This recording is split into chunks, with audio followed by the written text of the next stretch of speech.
दोस्तों सूबी 554 में आप लोग का बहुत बहुत स्वागत है। और आपके बीच कहानी लेके आ रही हूँ। अगर आपको कहानी पसंद आए तो चैनल को लाइक कीजिए, सब्सक्राइब कीजिए बेल आइकन के साथ। चलिए दोस्तों, मैं आपको एक कहानी लेके आ रहा हूँ जिसका नाम है जब बहू ने सास को सबक सिखाया। अब वीडियो में बने रहने के लिए थैंक यू दोस्तों। चलिए मैं सुनाती हूँ।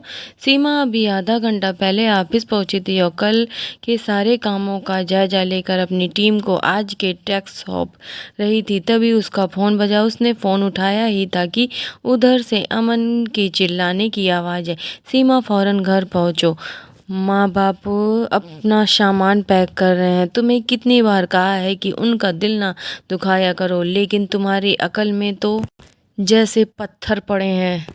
पता है तुम्हें, वो कह रहे थे कि अब लौट के वापस नहीं आएंगे यहाँ। सीमा ने घबरा के कहा, सॉरी अमन, मैं अभी निकलती हूँ ऑफिस से, जल्दी आओ कहकर अमन ने फ़ोन पटक दिया। एक पल के लिए डर के मारे सीमा की तो जैसे धड़कन ही रुक गई।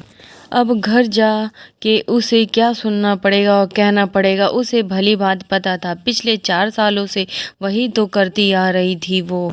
दरअसल सीमा एक पढ़ी लिखी लड़की थी, अपने ऑफिस में टीम लीडर थी। बेटी पायल के जन्म के बाद जब दोबारा ऑफिस ज्वाइन करने की बात आई तो सास ससुर गांव का अपना कारोबार समेट कर उनके पास रहने शहर आ गए। पायल को दादा दादी के पास छोड़कर ऑफिस जाने में सीमा को काफ़ी सुकून महसूस होता था।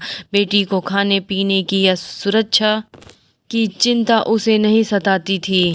सास को आराम मिले इसलिए सीमा सारा काम समेट कर जाती थी और शाम को भी सारा काम वही करती थी। सीमा की सास को मेड रखना पसंद नहीं था और सीमा ने उनकी बात रखने के लिए मेड को हटा दिया था। फिर भी अमन हमेशा अपनी मम्मी पापा के ही गुण गाता और सीमा को सुनाता रहता कि उसके माँ बाप की वजह से ही घर और पायल दोनों अच्छे से संभाल रहे हैं।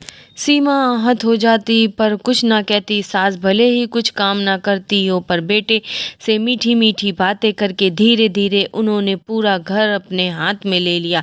सीमा के सजाए घर में मीन मेख निकाल कर सब अपने तरीके से रखा, यहाँ तक कि सीमा अमन के बेडरूम में भी कौन सी चीज़ कहाँ रखनी है उन्होंने डिसाइड किया। घर का सारा बजट अब ससुर जी संभालते।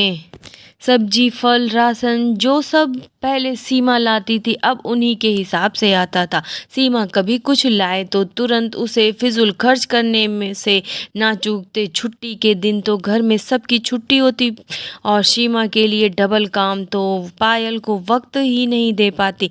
इस वजह से पायल भी उसके पास नहीं आती और दादी भी उसे अपने रूम में ही बिठा कर रखती ताकि कोई काम ना करना पड़े।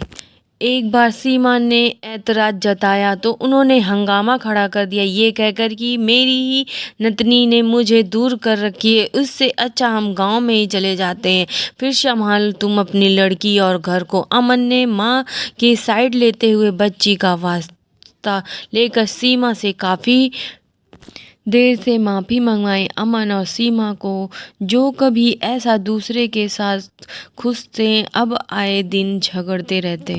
अमन के दिमाग में ये बात बैठाने में उनके माँ बाप सफल हो गए थे कि उनके रहने से ही घर घर है, वरना सीमा से तो कुछ ना संभलता। अब दरअसल कुछ भी उसकी मर्जी के खिलाफ होता वो तुरंत गांव जाने की धमकी देते और उनके जाने के बाद पायल को कौन संभालेगा। इस डर से अमन सीमा ने माफ़ी मांगते उससे सास की हिम्मत बढ़ गई और वह रोज अमन से सीमा की झूठी शिकायतें करती। सीमा को हर बात को लेकर खरी खोटी सुनाती। सीमा को तो जैसे उसकी एक नौकरी के कारण उसका घर, पति, बेटी और उसका आत्मसम्मान सब कुछ छूटता नजर आ रहा था। आज भी कुछ ऐसा ही हुआ था। सीमा को उठने में थोड़ी देर हो गई तो वह सिर्फ खाना बना पाई। नाश्ता बनाने के लिए उसने सास से गुजारिश की और खुद भूखे पेटी ऑफिस पहुंच गई। अमन को फ़ोन कॉल से उसे सुबह की बात आ गई और उसे ये एहसास हुआ कि उसे बहुत भूख भी लग रही है। अमन के कहे शब्द अभी तक सीमा के कानों में गूंज रहे थे। गुस्सा, डर, अपमान और ऊपर से भूख, उस सब से उसका शिकार सिर फटा जा रहा था। वह बस ही उसकी नज़र अपने लैपटॉप के वॉलपेपर और सेट उसकी और अमन की प्यारी सी तस्वीर पर गई। उसे याद आया मैटरनिटी लीव के बाद दोबारा ऑफिस ज्वाइनिंग के पहले दिन अमन ने ये ही सेल्फी खींची थी। वे फेसबुक पर अपलोड भी कर दिए थे। काम का ज़्यादा प्रेशर न लेने और वक्त पर खाने का प्यार भरी हिदायत देकर उसे ऑफिस छोड़ने आए थे। वाह, उस वक्त सीमा को लगा था जैसे दुनिया की सबसे खुशनसीब लड़की हो वही हो जिसके हाथ में उसका खुशहाल घर और दूसरे में कामयाबी का करियर, लेकिन जिस हाथों को थामे वह खुशियाँ समेटना चाहती थी। अमन ने उन हाथों को पकड़कर अब उसे सहारा कम और चुभन ज़्यादा लग रही थी। मेरी साइड में तो छोड़ो, तुम तो मेरे इर्द गिर्द भी नहीं, अमन सोचते हुए दिल की चुभन अनायास ही सीमा की आंखों में आंसू बन छलक गई। फिर से फ़ोन की घंटी बजी तो उसे लगा जैसे उस फ़ोन के नीचे ही पटक दूं, लेकिन स्क्रीन पर अपनी सबसे करीबी सहेली अनुजा का नाम फ्लश होते देख अपने आप ही उसके होठों पर मुस्कुराहट छा गई। पता नहीं इस झल्ली सी लड़की को हर बार कैसे पता चल जाता है कि मैं उदास हूँ। सोचते हुए उसने कॉल रिसीव किया। अरे सीमा, किस प्लेनेट में पढ़ रही हो यार, कितने दिन हो गए हैं, ना कोई कॉल ना मैसेज। मुझे तो लगा तूने और अमन ने चांद पे अपना आशियाना बना लिया। अरे ऊपर से कभी कभार हमें भी देख लिया करो मैडम। अनुजा के बहते झरने जैसी बातें और खनकती हंसी सुन सीमा को कुछ ठंडक तो मिली, पर अगले ही पल उदासी के बादल फिर गिर गए। धरती पर ही हूँ अभी और कुछ परेशान भी। उसने कहा चिंता मत करो, मैं आ गई हूँ, अब कोई परेशानी नहीं हो। बोलो क्या हुआ अनुजा, पता है? और सीमा ने आज सुबह तक की सारी बातें अनुजा से कह डाली।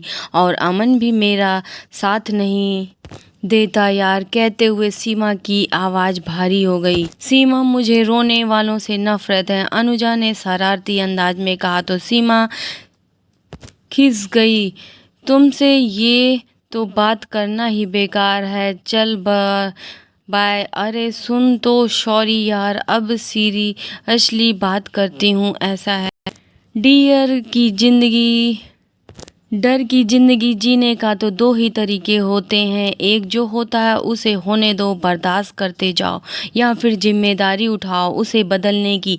अनुजा ने आमिर खान वाली टोन में कहा तो सीमा अपनी हंसी रोक नहीं पाई। ए नौटंकी छोड़, खैर मैं समझ रही हूँ तू क्या कहना चाह रही है, पर बस इस पर और काश मैं ही हम औरत अपनी जिंदगी गंवा देते हैं। अनुजा से बात पूरी करते हुए कहा, देख सीमा, तू ससुराल है, तेरा कोई जेल नहीं जहाँ तू डर डर के रहे। एडजस्ट करने और अन्याय सहने का फ़र्क होता है बेबी तू। सीमा ने कहा, हाँ यार, और इतना सब करके भी कोई खुशी नहीं होता है। मैं तो थक गई हूँ अब। हाँ है ना, तेरी लिए मुझे ही आगे होना होगा, हिम्मत करके अपनी बात रखनी होगी। मानती हूँ अमन के साथ ना होने से थोड़ा मुश्किल ज़रूर है ये सब, पर सुन, कहीं पहुँचने के लिए कहीं से निकलना ज़रूरी होता है। ससुराल के कोर्ट में अपनी केस खुद लड़नी पड़ती है डियर। अमन को अपना वकील बनाओगी तो इंसाफ का तो पता नहीं, पर एक चीज़ ज़रूर मिलेगी कि वो है तारीख पे तारीख। दोनों सखियां एक साथ बोल के जोर से हंस पड़ी। अनुजा, आज कितने अरसे बाद ऐसे खुल के हंसी हूँ मैं, सीमा ने सुकून भरी आवाज़ में कहा। और सही है तेरी बात, अपनी खुशी की जिम्मेदारी मुझे खुद ही उठानी होगी, ताकि आगे चल के पायल को भी ये सीख मिले। ये कहीं ना अब पते की बात तूने, चल बाय। अनुजा के कहते ही सीमा तुरंत बोल पड़ी, जा सिमरन जा। और हंसते हुए उसने फ़ोन रखा। सीमा के बदले अंदाज से बेखबर अमन फ़ोन उठाते ही बोला, कहाँ पर पहुँची हो यार, कब से तुम्हें फ़ोन ट्राई कर रहा हूँ, जल्दी आओ और ख़त्म करो ये मैटर, मुझे भी ऑफिस निकलना है। अमन की बात सुनकर सीमा ने शांत स्वर में कहा, सॉरी अमन, पर इस वक्त घर नहीं आ सकती, टीम के साथ एक इम्पोर्टेंट मीटिंग है। सीमा के इनकार की आदत ना होने से अमन गुस्सा हो गया। क्या नहीं आ सकती मतलब? और यहाँ माँ बाप जाने की जिद पकड़े बैठे, उनका क्या करूँ? उन्हें जाने दो अमन। तुम ही कहते हो ना कि ये बड़े हैं और हमें उनकी हर बात माननी चाहिए। सीमा बिना किस हिचकिचाहट बोल पड़ी। बात खुद पर आते देख अमन एक पल में हड़बड़ाया, पर दूसरे ही पल में उसने चिल्लाकर कहा, क्या जाने तू होश में तो हो, और पायल उसके बिना उसे कैसे संभालोगी? तुम नहीं अमन, हम। शायद तुम भूल रहे हो पायल उतनी ही तुम्हारी ही जिम्मेदारी है जितनी मेरी। और अगर माँ बाप जाते हैं तो आज के लिए ऑफिस से छुट्टी लेकर ये जिम्मेदारी तुम निभाओ। कल क्या करना है वो मैं देखूंगी। सीमा ने अपनी बात कायम रखी। गुस्से से आग बबूला हो उठे अमन ने अब अपने पति का हक का ब्रह्मास्त्र निकला। बंद करो ये बकवास और चुपचाप घर आकर माफ़ी मांगो माँ से। इस तरह ऐन वक्त पर छुट्टी देने के लिए ऑफिस तुम्हारे बाप का नहीं है। पर आज सीमा भी हर बार पलटना जानती थी तो मेरी कंपनी भी हमारे पापा जी नहीं चलाते हैं मिस्टर अमन, जो आप मुझे कभी भी घर बुला सकते। हाँ, एक बात और, आइंदा से मुझसे उसी भाषा और टोन में बात कीजिएगा जैसे आप खुद सुनना पसंद करेंगे। इतना कहते हुए सीमा ने फ़ोन काट दिया। किसी को इतना मत डराओ कि डर ही ख़त्म हो जाए। कहीं से सुनी बात आज उसे फिर याद आई और अमन को दो टोक सुनाने वाली सीमा खुद अपने माँ के कामकाजी होने की वजह से दादी की गोद में पड़ी हुई थी। इसी वजह से एक बच्चे के जीवन में दादा दादी की अहमियत को वह बखूबी समझती थी। यही वजह थी कि वो आज तक चुप थी और चाहे सीमा से कितनी भी बैर क्यों ना हो, पर पायल में तो सासू माँ की जान बसी थी। परियों की कहानी में रंग भरते भरते अपने तबुज्जो ने शायद दुनिया के किसी किताबों में से सिखाई जाने वाली कई अच्छी बातें उन्होंने पायल को बचपन में सिखाई थी। उन्हीं से नन्ही सी उम्र में पायल भी माँ के ऑफिस में जाने के बाद दादा दादी के साथ खुद को सुरक्षित महसूस करती। इधर गुस्सा ठंडा होने पर अमन ने महसूस किया कि आज उसका सामना 4 साल पहले वाली उसी शांत और कॉन्फिडेंट सीमा से हुआ था जिस पर उसे कभी गर्व हुआ करता था। सीमा को अपने कंट्रोल में रखने में माँ की जद्दोजहद को वो भी हर रोज़ देख रहा था, पर उन्हें कुछ कहने के बजाय सीमा पर जोर दिखाना उसे ज़्यादा आसान लगता था। उसी कसमकस में वो रहते थे। बिना किसी से बात किए ऑफिस निकल गया। बेटे के बदले मिजाज देख सीमा के मनाने के इंतजार भी बैठी सासू माँ को अपने सर से ताज हिलता नजर आ रहा था। सीमा ने अपने मैनेजर से बहुत गुजारिश कर अगले हफ्ते से 2 महीने तक घर से काम करने की अनुमति मांग ली। शाम को घर पहुंची तो चारों ओर शांति फैली हुई थी। पायल खेलने लगी थी और सास ससुर अपने कमरे में थे। उसने फ्रेश होकर सबके लिए चाय बनाई और साथ में पकौड़े भी। अपने पसंदीदा पकौड़े देखकर ससुर जी के चेहरे पर रौनक तो लौट आई, पर सासू माँ भी अपने हथियार डाल दिए। तो ये भी कोई बात थी भला? उन्होंने कड़ी आवाज़ में कहा, बहू मैंने अमन से कह दिया है कि छुट्टी लेकर हमें गांव छोड़ आए। अब बहुत हो गया यहाँ रहना, हम अपने गांव जाना चाहते हैं। अरे बस 1-2 हफ्ते के लिए। पकौड़ों के साथ साथ घर की शांति भी हाथ से छूटती देख ससुर जी ने बात संभाली चाहे, पर उसकी बात बीच में ही काटते हुए सीमा ने कहा, नहीं पापा जी, आप इसे बुढ़ापे में आप लोगों को यहाँ ज़बरदस्ती रोक कर रखना मुझे भी अच्छा नहीं लगता है। माफ़ी की जगह आप अनपेक्षित बातें सुन सासू माँ की भौहें तन गई। सीमा उनकी तरफ देख बोली, मम्मी जी ये तो आप बड़प्पन है कि आपने इतने साल सब संभाला, पर अब मेरी भी फर्ज बनता है कि मैं आपकी कुछ जिम्मेदारियां बांटूं। आप निश्चित होकर जाइए, क्योंकि मैंने आज ही अपनी नौकरी से इस्तीफा दे दिया है। क्या ससुर जी? और पीछे से घर में प्रवेश करता दोनों एक साथ बोल पड़े। सासू माँ भी इस अचानक हुए वार से कहते सकते में आ गई। हाँ अमन, इस समस्या का मुझे यही हल ठीक लगा। हाँ, 2 महीने का नोटिस पीरियड भी काटना है, पर डोंट वरी, मुझे वर्क होम फॉर्म दे दिया गया है माँ पापा। लेकिन आपको प्रॉमिस करना होगा कि अगले महीने पायल के चौथे जन्मदिन पर, चाहे एक दिन के लिए ही सही, पर आप आएंगे जरूर। चलो पायल बेटा, तैयारी करो। हम भी इस संडे पापा के साथ दादा दादी को छोड़ने जाएंगे अपने पापा के साथ। घर आती पायल तो घूमने जाने के नाम से उछल पड़ी, पर अमन के चेहरे का रंग उड़ गया और सासू माँ, उनको तो बस चक्कर आने ही बाकी रह गए थे। पर जंग में एक बार उठाया कदम वापस थोड़े ही लिया जा सकता है। ससुर जी समझ गए कि अब की बार पैकिंग सच में करनी पड़ेगी। खैर जो भी हो, गांव में सास ससुर से विदा लेते वक्त पायल और अमन के साथ साथ सीमा का भी दिल भर आया।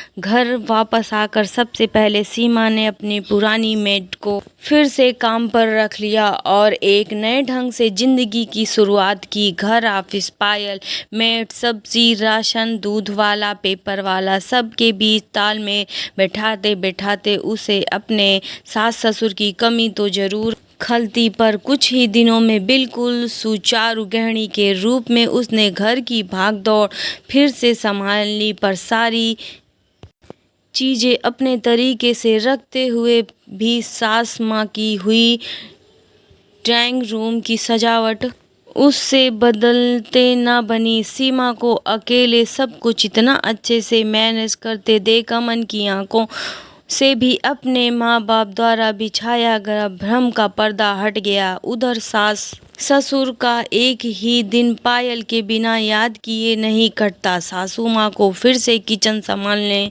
की नौबत आने पर आए दिन सीमा को बने बनाए खाने की और साथ में अपने द्वारा उसे कसे गए तानों को भी याद आ जाती, क्योंकि वैसे ही कटु शब्द अब उन्हें अपने पति से सुनने पड़ते। कुल मिलाकर उन्हें एहसास हो चला था कि अपनी बहू से ईर्ष्या कर उसे नीचा दिखाने की बजाय अगर वे उसका सहारा बनती है, तभी बेटे की नज़र में भी अपने प्रति आदर बनाए रख पाएगी और साथ ही हर रिश्ते की गरिमा भी। आज अपने चौथे जन्मदिन की पार्टी में दादा दादी के गोद में बैठी पायल उन्हें नन्हे हाथों से उन्हें केक खिला रही थी कि तभी पहले ही बनाई योजना के अनुसार सीमा की दोस्त अनुजा ने सासू माँ के सामने कहा, अरे यार सीमा, तू इतनी अच्छी इंटीरियर डिजाइनर है, हमें तो पता ही नहीं था। वह मान गए भाई, तेरी चॉइस को कितने सलीके से रखती है तूने, हर एक चीज़ एकदम परफेक्ट। बाकी सहेलियों को भी अनुजा का ही हाँ में हाँ मिलाते देख सीमा ने सासू माँ के गले में प्यार से हाथ डालते हुए हंसकर कहा, अरे अनुजा, मैं और इंटीरियर डिज़ाइनर मजाक कर रही हो क्या? इस सारी सजावट की और तेरी तारीफ की भी हकदार तो हमारी मम्मी जी हैं, और वैसे भी बड़ों को मात्र होने भर में ही घर की सुंदरता की चांद चांद लग जाते हैं ना। सीमा के मुंह से ऐसी बातें सुनकर सासू माँ गदगद हो गईं। अपनी बात का असर होते देख सीमा ने आगे कहा, और अनुजा, तू उस दिन शेविंग के बारे में कुछ कह रही थी ना, तो माना कि तूने फ्रांस में एमबीए किया है, पर घर के बजट को संभालते हुए भी बचत कैसे की जाती है, उसकी ट्रेनिंग लेने कभी हमारे पापा जी के पास ज़रूर आना। बहू से अपनी तारीफ पाकर ससुर जी की छाती अभिमान से और चौड़ी हो गई। अपने माता पिता की आंखों की चमक देख अमन ने प्यार से कहा, पर हमें तो तुम्हारी सहेली से शिकायत है अनुजा, देखो ना, हम तीनों के होते हुए भी वह सिर्फ घर और पायल के लिए अपने अंदर की प्रतिभा को दबाना चाहती है। हाँ बहू, तू नौकरी से अपना इस्तीफा वापस ले ले, हम आपसे यही रहेंगे। और वैसे भी तुझे घर के काम काज सिखाने की मेरी ट्रेनिंग अभी अधूरी है। सासू माँ की बातें सुनकर अपनी हंसी रोक ना पाए और जैसे आपकी मर्जी मम्मी जी कहते हुए सीमा ने उसके पाँव छू लिए। थैंक्स यार अनुजा, सीमा ने भरी आंखों से कहा। तू अपने फिल्मी अंदाज में अनुजा बोल पड़ी। कोई बात नहीं सीमा, बड़े बड़े देशों में ऐसी छोटी छोटी बातें होती रहती हैं। समाप्त होता है। कैसी लगी दोस्तों आपको ये कहानी? बहुत ही अच्छी थी और शुरू से लास्ट तक बने रहने के लिए थैंक यू। नेक्स्ट ब्लॉग में मिलेंगे। बाय बाय दोस्तों। सूबी 554 में बाय बाय।